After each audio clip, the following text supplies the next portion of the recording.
رب العالمین والصلاة والسلام علی اشرف الانبیاء والمرسلین نبینا محمد وعلی آلہ وصحبہ اجمعین ومن تبعہم بإحسان الی یوم الدین اما بعد اعوذ باللہ من الشیطان الرجیم بسم اللہ الرحمن الرحیم ام لہم شرکاء شرعوا لہم من الدین ما لم یأذن بہ اللہ۔ یہ سورہ شورى کی آیت نمبر 21 ہے۔ معزز سامعین، اس سے پہلے کے 2 درسوں میں آپ نے ان نکاتوں کو سنا جو جمہوریت کو اسلام سے جدا کرتے ہیں۔ پہلا یہ کہ قوم اپنا فیصلہ خود ہی کرے گی، یعنی جمہوریت کی نگاہ میں شریعت ساز اور اطاعت کے لائق اللہ تبارک و تعالیٰ کی بجائے خود اس ملک کے لوگ ہیں۔ نمبر 2 میں آزادی فکر، اگرچہ اس کا نتیجہ دین سے ارتداد کی صورت میں ہی کیوں نہ نکلتا ہو۔ نمبر 3 آزادی اظہار، اگرچہ اس کا نتیجہ دین پر طعن و تشنیع کی صورت میں ہی کیوں نہ نکلتا ہو۔ نمبر 4 شخصی آزادی، لوگوں کو جمہوریت کے سائے میں ہر کام کرنے کی کھلی چھوٹ ہے، اگرچہ وہ حیوانیت پر ہی کیوں نہ اتر آئے۔ نمبر 5 اکثریت کی رائے پر اعتماد کرنا اور اسے مقدس اور محترم سمجھنا، اگرچہ وہ باطل ہی کیوں نہ ہو۔ یہ 5 چیزیں آپ نے سنی، اور 5 چیزوں کے سلسلے میں جو دلائل تھے ان کو ہم نے آپ کے سامنے ذکر کیا ہے اور آپ نے ان کو سماعت فرمایا ہے۔ 6ویں چیز کہ جمہوریت میں یہ ہوتا ہے کہ ہر چیز میں ووٹنگ اور چناؤ پر انحصار کرنا، جو بھی معاملہ ہو۔ جمہوریت میں ہمیشہ ووٹنگ اور چناؤ پر انحصار ہوتا ہے، اگرچہ وہ مقدس چیز اور اللہ کے دین کا کوئی معاملہ ہی کیوں نہ ہو۔ قرآن کی بات ہے، اگر اس کو ایک قانون کی حیثیت سے پاس کرنا ہے تو باضابطہ وہ بات ایجنڈے میں لائی جائے گی،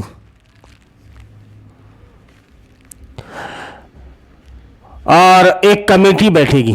اب کمیٹی میں بھی جس کی رائے زیادہ ہوں گی، جتنے زیادہ لوگ رائے کی طرف جائیں گے اس بات کو پاس کر دیا جائے گا۔ اب تھوڑا سوچو آپ کہ اللہ کے قانون کا نافذ ہونا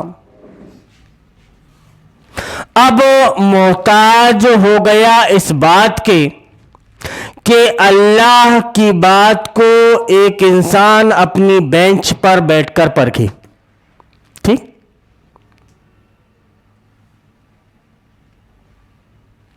اب اللہ کے قانون کو پاس ہونے کے لیے یہ ضروری ہے کہ وہ جو بینچ بیٹھی ہے اس میں اکثریت اس بات کو مان لی۔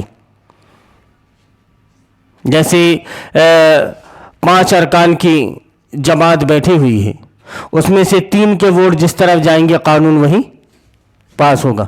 گویا اب اللہ کے کتاب کا نبی صلی اللہ علیہ وسلم کے اوپر نازل ہونا یہ کافی نہیں ہے۔ جبرائیل امین کا نبی کریم صلی اللہ علیہ وسلم کے اوپر لے کر آنا، نبی صلی اللہ علیہ وسلم کے پاس لا کر اللہ کی آیات کو پیش کرنا، یہ مستند نہیں ہے۔ اللہ رب العالمین کا یہ بیان فرمانا کہ نحن نزلنا الذکر وإنا لہ لحافظون، کہ ہم نے قرآن کو نازل کیا ہے اور ہم اس کی حفاظت کرنے والے ہیں۔ گویا اب قرآن کے احکام کا منزل من اللہ ہونا یہ دلیل نہیں ہے، اکثریت جو پاس کرے گی وہ پاس ہو جائے گا. اکثریت جس فیور میں جائے گی وہ قانون بن جائے گا، گرچہ وہ کتاب اللہ کی مخالفت ہی میں کیوں نہ ہو. اگر کتاب اللہ کا قانون وہاں پر جا رہا ہے پاس ہونے کے لیے، جیسا کہ بہت سے بیچارے بدھی جیوی لوگ یہ کہتے ہیں کہ ہم جمہوریت کے راستے سے اسلام کو غالب کرنا چاہتے ہیں، جمہوریت کے راستے سے ہم غلط کام ہوتے ہوئے دیکھ نہیں سکتے، ہم پریشر ڈالیں گے کہ کسی طرح سے شراب کا کاروبار بند ہو جائے، سود کا لین دین بند ہو جائے، پریشر ڈالیں گے ہم. یہ بات بھی آگے 8ویں شق میں انشاءاللہ آپ کے سامنے آئے گی. جبکہ اللہ رب العالمین کا فرمان کہ ام لہم شرکاء شرعوا لہم من الدین ما لم یأذن بہ اللہ، کہ کیا ان کے کوئی ایسے شریک ہیں جنہوں نے ان کے لیے شریعت سازی کر رکھی ہے ما لم یأذن بہ اللہ، اللہ رب العالمین نے جس کی اجازت نہیں دی. قانون بنانے کی اجازت اللہ رب العالمین نے انسان کو نہیں دی، یہ ادھیکار نہیں دیا.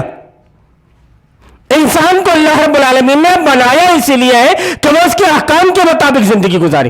اسی لیے تو اللہ رب العالمین نے سورہ ملک کے اندر بیان فرمایا کہ لیبلوکم ایکم احسن عملا الذی خلق الموت والحیات لیبلوکم ایکم احسن عملا، کہ اللہ رب العالمین دیکھنا چاہتا ہے کہ تم میں سے بہترین عمل کرنے والا کون ہے. بہترین عمل کون سے ہوں گے؟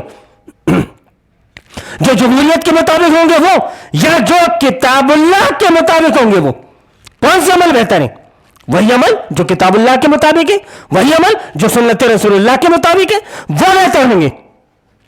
ایک انسان کی سوچ، ایک انسان کی فکر کیسے اس فکر کو پہنچ سکتی ہے جو اللہ رب العالمین نے نبی کریم صلی اللہ علیہ وسلم کے اوپر قرآن پاک کی شکل میں نازل فرمایا.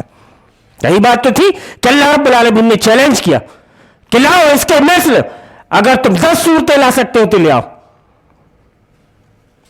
10 صورت نہیں لا سکتے، چلو 1 صورت لے آؤ. اللہ رب العالمین نے کہا کہ تم دنیا میں زمین اور آسمان میں جتنے بھی لوگ موجود ہو سب کے سب بھی اگر مل جاؤ تو اس کے مقابل میں کوئی دوسرا کلام نہیں لا سکتے. لوگوں نے کوششیں بھی کی، قرآن کے مقابل میں دوسرا کلام لانے کی کوششیں بہت کی، اس میں تحریف و تبدیلی کی بہت کوشش کی، جیسا کہ اس سے پہلے کی کتبوں میں کیا گیا تھا. بہت کوشش کی. چونکہ اللہ رب العالمین نے اس کی حفاظت کا ذمہ اپنے سر لے لیا ہے، تب اس میں کوئی ایک حرف بھی ادھر سے ادھر نہیں کر سکتا. ہم نہیں جانتے کہ یہ وہی کتاب ہے قرآن پاک جو نبی کریم صلی اللہ علیہ وسلم کے اوپر نازل ہوئی. ہم نے دیکھا نازل ہوتی ہے؟ نہیں دیکھا کہ یہی کتاب ہے جو نبی صلی اللہ علیہ وسلم کے اوپر نازل ہوئی. لیکن صرف ایک وجہ سے کہ دنیا کی کوئی طاقت اس کے ایک لفظ کو غلط ثابت نہیں کر سکتی، کیونکہ یہ میرے رب کا فرمان ہے. اتنی مستند کتاب، اتنی جامع کتاب اور اتنے چیلنج والی کتاب کوئی دوسری نہیں ہو سکتی. یہ صرف رب کا کلام ہو سکتا ہے، بس اس کے علاوہ کوئی دوسری چیز نہیں ہو سکتی. بہت سے نظریے آپ کے سامنے آئے کہ آدمی پہلے بندر تھا، ڈاروین کا نظریہ. لیکن چونکہ ڈاروین کا یہ نظریہ ہے، اس نے بڑی اچھی کھوج نکالی تھی کہ آدم کیسے تھے اور پھر اس کے بعد میں نوح علیہ السلام کے زمانے میں کیسے تھے. نعوذ باللہ، اللہ رب العالمین بیان فرماتا ہے کہ ہم نے احسن تقویم پر تم کو پیدا کیا، اور یہ انسان یہ بتا رہا ہے کہ تم پہلے بندر تھے. اب سائنس بھی اس کا انکار کرتی، لیکن اب بھی شاید وہ سلیبس میں موجود ہے. تو انسان کا نظریہ باطل ہو سکتا ہے. انسان جو سسٹم اور جو قوانین بناتا ہے ان قوانین پر وہ سنشودھن کرتا ہے. سنشودھن اسی لیے کہ ظاہر سی بات ہے کہ اس نے وقت کو دیکھ کر، حالات کو دیکھ کر وہ قانون بنائے تھے، لیکن آگے ایسے حالات بنے، آگے ایسے موقع پیش آئے، یا آگے چل کر ایسے حالات اس کے سامنے پیش آئے کہ اس قانون میں انہیں کسی نہ کسی طریقے سے کچھ ترمیم اور کچھ تبدیلی کرنا پڑتا ہے آدمی کو.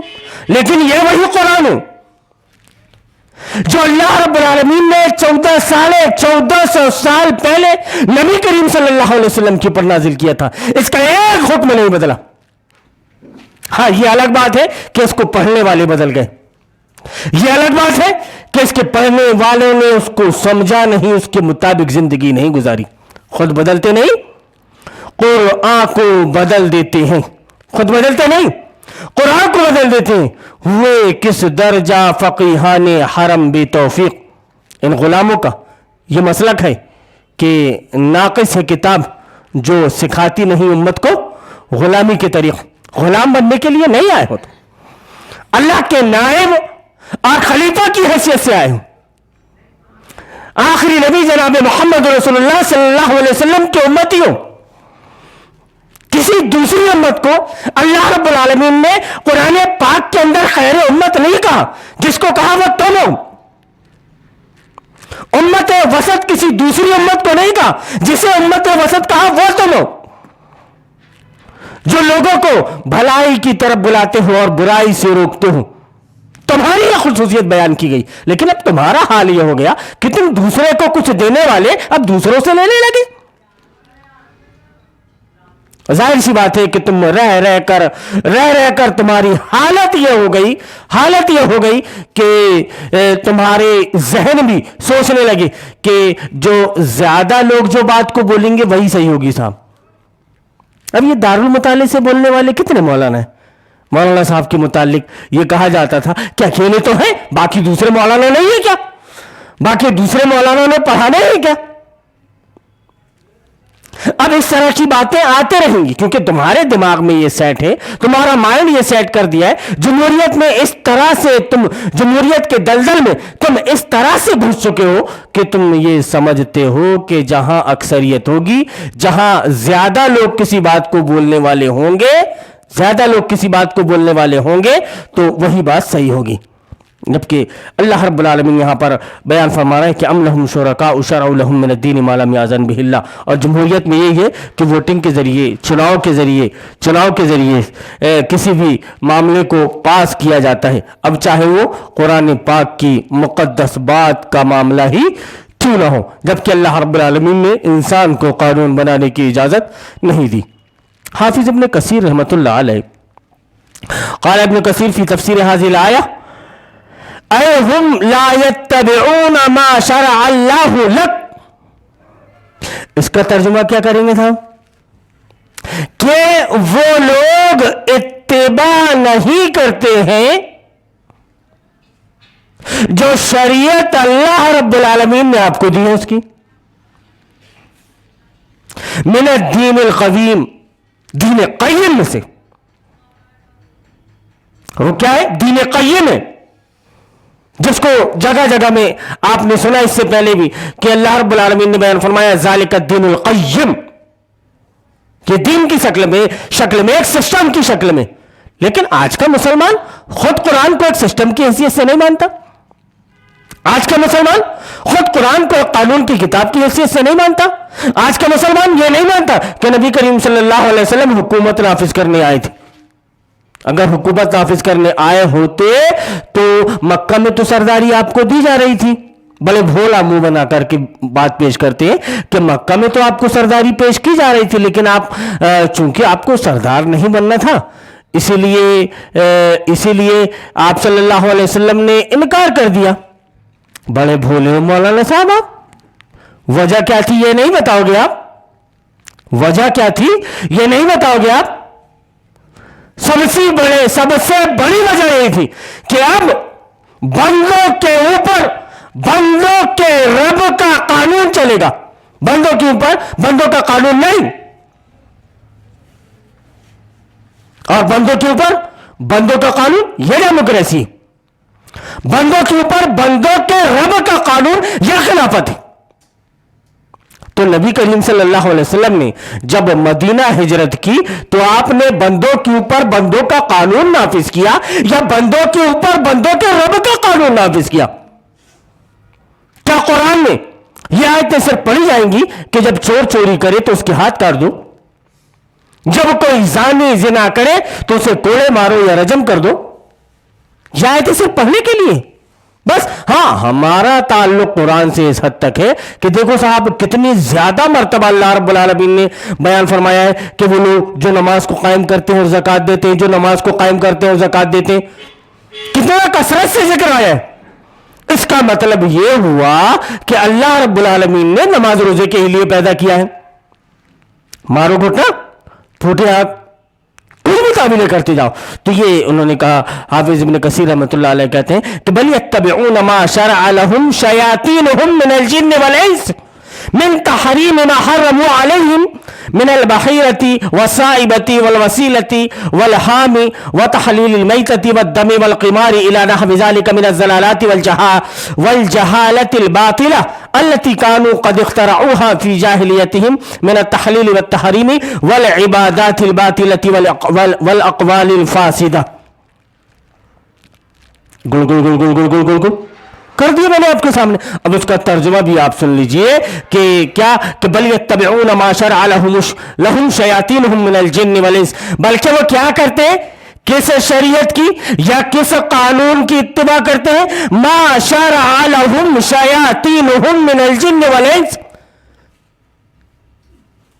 جناتوں میں اور انسانوں میں سے جو انہی میں کے شیاطین ہیں، انہوں نے جو ان کے لیے شریعت سازی کر رکھی ہے وہ اس کی اتباع کرتے ہیں۔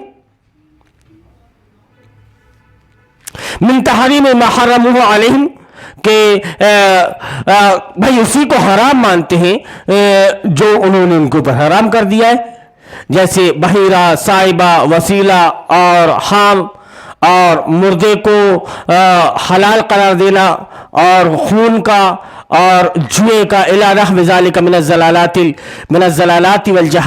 والجہالت الباطلہ، اسی طرح کی بہت سی زلالت اور جہالت اور باطل گمراہی تھی، التی کانوا قد اخترعوها فی جاہلیتہم، اور یہ ایسی تھی کہ جو انہوں نے زمانہ جاہلیت میں، اپنی جاہلیت میں گڑھ لیا تھا، حرام اور حلال کے سلسلے میں، عبادت باطلہ کے سلسلے میں، اقوال فاسدہ کے سلسلے میں، فاسد قول کے سلسلے میں، باطل عبادت کے سلسلے میں، حرام اور حلال کے سلسلے میں، ساری چیزیں تو اس میں آ گئی۔ اگر جمہوریت میں کوئی چیز اگر حرام ہے تو حلال سمجھ کر آپ اس کا استعمال نہیں کر سکتے، اگر آپ اس کا استعمال کر رہے ہو تو آپ دنڈنی ہو گے۔ اللہ نے سودی کاروبار کو حرام کیا ہے، اور جمہوریت کی بنیاد ہی سودی کاروبار پر آپ اس کو مانو، اس کے مطابق رہو، زندگی گزارو تو ٹھیک ہے، ورنہ آپ کو قدم قدم پر، پل پل میں تکلیفیں اور مصیبتوں کا سامنا کرنا پڑے گا، پل پل میں۔ ایک نمبر میں آپ کام کرنا چاہو گے تو نہیں کر سکتے، 2 نمبر کا کام آرام سے ہو سکتا ہے۔ حلال اور حرام کی تمیز رکھتے ہیں، آپ کی حق حلال کا پیسہ ہے، محنت کا پیسہ ہے، دن رات ایک کر کے آپ نے پیسہ کمایا ہے، لیکن اگر اس کا ریکارڈ نہیں ہے تو وہ کیا ہے؟ بلیک منی۔ کیا ہے یہ سب؟ کیا کہتا ہے اسلام اس سلسلے میں؟ لیکن نہیں مولانا صاحب، آپ اس سلسلے میں جاتے کیوں ہیں؟ ادھر مت جائیے آپ زیادہ بہتر یہ ہے کہ لوگوں کو اللہ کی عبادت کی طرف بلائیے، تاکہ وہ نماز پڑھیں، تاکہ وہ روزہ رکھیں، تاکہ وہ حج کریں، تاکہ وہ زکوٰۃ دیں، اس طرح بلاؤ آپ۔ یہ طاغوت لے کر کیا بیٹھ گئے آپ؟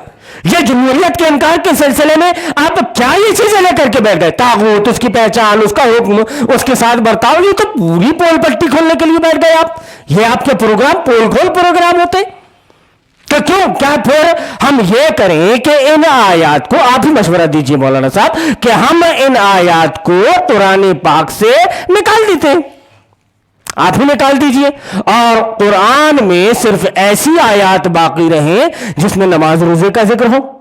سورہ انفال کو نکال دیجئے آپ، سورہ توبہ کو نکال دیجئے آپ۔ غیروں کو کیا تکلیف ہے؟ غیروں کو بھی وہی تکلیف جو تم کو تکلیف۔ تم قرآن پر ایمان رکھتے ہو، وہ قرآن پر ایمان نہیں رکھتے، تو کیا تم قرآن کے بعض حصے پر ایمان لاتے ہو اور بعض حصے کو چھوڑ دیتے ہو؟ افتؤمنون ببعض الکتاب وتکفرون ببعض، کہ قرآن کے بعض حصے پر ایمان لاتے ہو اور بعض حصے کو چھوڑ دیتے ہو، تو سنو، اللہ رب العالمین خود بیان فرماتا ہے کہ لہم خزی فی الدنیا ولہم فی الآخرۃ عذاب عظیم، کہ ان کے لیے دنیا میں ذلت اور رسوائی ہے اور ابھی آخرت باقی ہے، آخرت میں دردناک عذاب ہے، دردناک عذاب سے بچنا ہے۔ آپ نے اپنا فیوچر کیا سمجھ کے رکھا ہے؟ اپنے بچوں کا فیوچر کیا سمجھ کر رکھا ہے؟ یہی کہ جوانی میں اسے کوئی تکلیف نہ ہو، یہی کہ میرے مرنے کے بعد میں یہ پریشان نہ ہو، میرے مرنے کے بعد میں کم سے کم اچھے کاروبار میں لگ جائے، یہ فیوچر آپ نے سمجھ کے رکھا ہے؟ کبھی ایک مرتبہ آپ نے یہ نہیں سوچا کہ میرے مرنے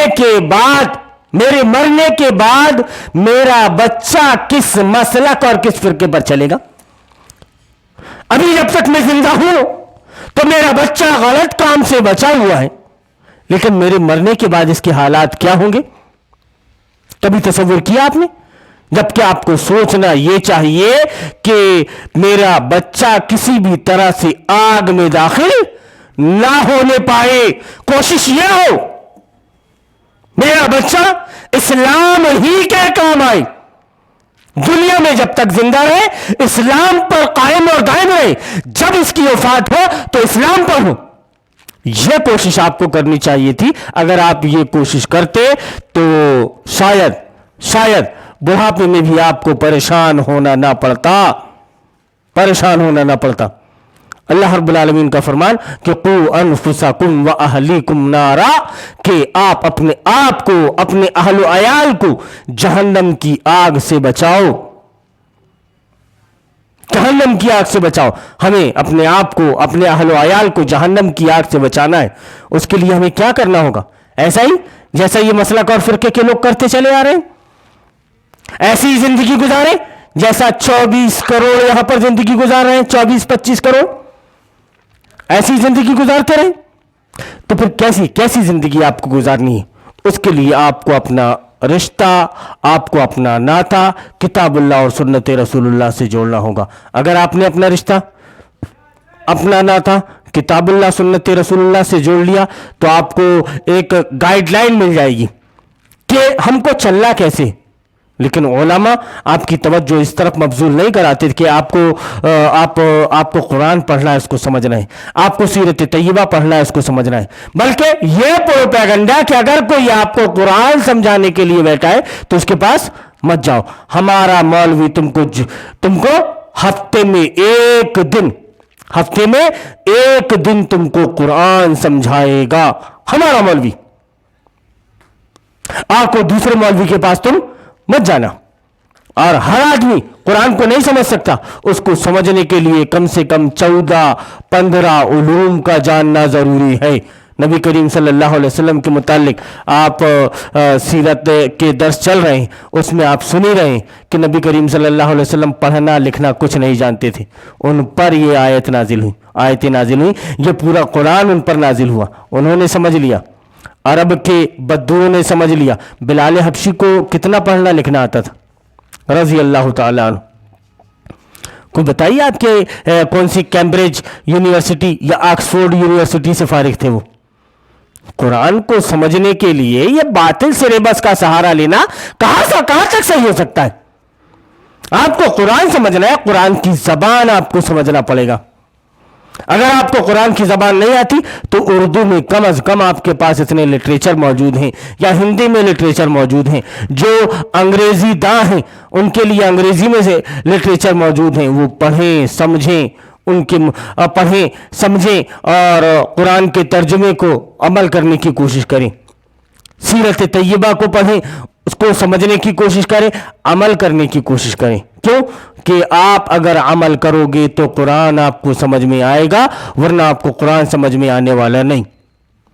کیوں کہ اللہ رب العالمین نے سورہ بقرہ کے شروع ہی میں جو 6-7 شرطیں بیان کی ہیں، وہ سورہ بقرہ کا جو پہلا پارٹ ہے ہمارا، اس کو آپ سن لیں گے تو وہ ساری شرطیں اس میں ہم نے تفصیل کے ساتھ میں ذکر کی ہیں کہ اس کتاب سے فائدہ کون اٹھا سکتا ہے۔ وہ اگر آپ درس سنیں گے تو انشاءاللہ آپ کو سمجھ میں آ جائے گا کہ اس کتاب سے فائدہ اٹھانے کے لیے کیا کیا چیزیں ضروری ہیں۔ اگر آدمی اگر آدمی ان چیزوں پر عمل کرے گا اور ان چیزوں کو اپنے دل میں بٹھا لے گا تو کتاب پاک سے وہ فائدہ اٹھا سکتا ہے، ورنہ وہ فائدہ نہیں اٹھا سکتا۔ ایک بات آپ اپنے ذہن میں اچھی طرح سے بٹھا لیں کہ قرآن کی باتیں ایسے ہی آدمی کو سمجھ میں آتی ہیں یا ایسے ہی آدمی کو پسند آتی ہیں جو قرآن میں جو کچھ وہ پڑھ رہا ہے اس پر عمل کرنے کی کوشش کرتا ہے، اور جو عمل کرنے کی کوشش نہیں کرتا وہ پھر لان تان کرتا رہتا ہے۔ لوگ کبھی آپ کے اوپر کچھ بھی الزام لگاتے رہیں گے، ان کے الزام کی بنیاد کتاب اللہ نہیں ہوگی، دوسروں کی کتاب ہوگی، لیکن اپنے مسلک کو، اپنے فرقے کو وہ کتاب اللہ سے ثابت نہیں کر سکیں گے۔ یہ تو حال ہے۔ اس لیے یہ جو بات ہم نے آپ کے سامنے ذکر کی کہ ہر چیز میں ووٹنگ اور چناؤ پر انحصار کرنا، اگرچہ وہ مقدس چیز اور اللہ کے دین کا کوئی معاملہ ہی کیوں نہ ہو، اگر ایسا معاملہ بھی ہے تب بھی ووٹنگ پر انحصار ہوتا ہے، چناؤ پر انحصار ہوتا ہے کہ چناؤ کے ذریعے سے جو بات آئے گی اسی کو مقدم رکھا جائے گا۔ یہ نہیں دیکھا جائے گا کہ 51 ووٹ گدھوں کے ہیں اور 49 ووٹ IS/IPS کے ہیں۔ جیت کس کو ملے گی کہ ایک ویکتی تھا، اس کو 49 ووٹس IS/IPS لوگوں کے ملے، انجینئرز کے ملے، ڈاکٹرز کے ملے، اور 51 ووٹس جو گدھے تھے جن کو دستخط کرتے نہیں آتا تھا، ایک آدمی کو وہ ووٹ مل گئے۔ اب جیت کس کی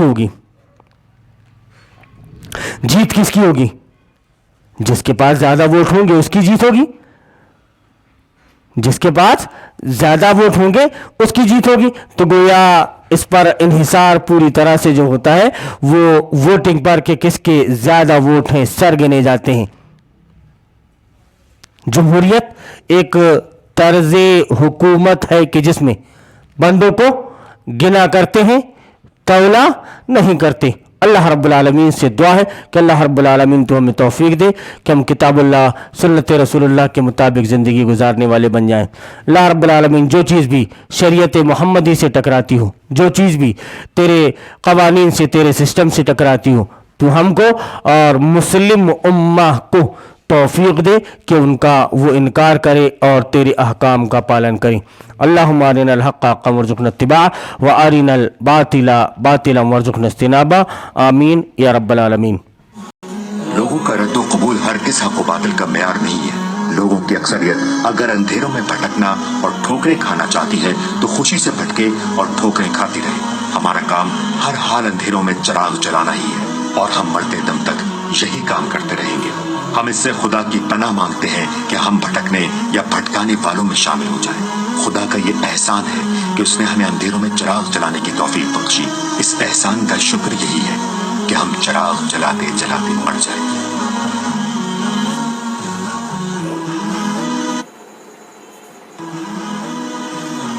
یہ شریعت بزدلوں اور نامردوں کے لیے نہیں اتری ہے، نفس کے بندوں اور دنیا کے غلاموں کے لیے نہیں اتری ہے، ہوا کے رخ پر اڑنے والے خس و خاشاک اور پانی کے بہاؤ پر بہنے والے حشرات الارض اور ہر رنگ میں رنگ جانے والے بے رنگوں کے لیے نہیں اتری ہے۔